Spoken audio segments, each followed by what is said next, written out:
There's been a lot of criticism internationally about President Trump's foreign policy, whether it be on China, whether it be on Europe, NATO, all of the above, you name it, people have been criticizing. What's your take?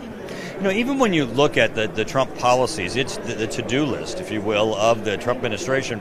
Those really are the items that are being discussed here in a positive way. We're moving toward more fair trade. We're moving toward greater military participation from our European allies. We're moving toward looking to how we can deter aggressive Russia that's changed its perspective and is trying to modify the boundaries of countries through force.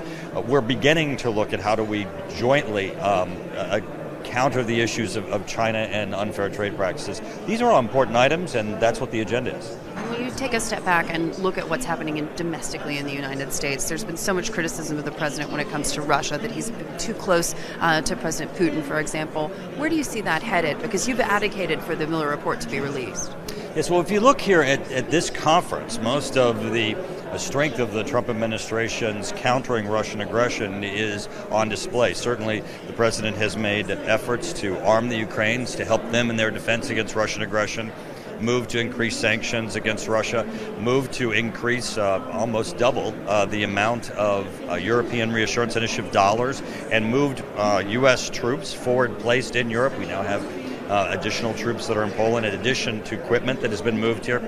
All those are items that the Europeans are very much aware of and certainly show the United States rising to the issue of trying to counter Russian aggression. Finally, sir, there are a lot of folks from the region here. Certainly President Sisi was here. We have a big delegation from Saudi Arabia. Do you think the United States so far is getting it right when it comes to the murder of Jamal Khashoggi? Because there's been so much pushback now in Congress. I know that there's been a letter sent by the Senate that they're unhappy with what the president has done so far. Do you think that we're going to see more action taken on Saudi Arabia?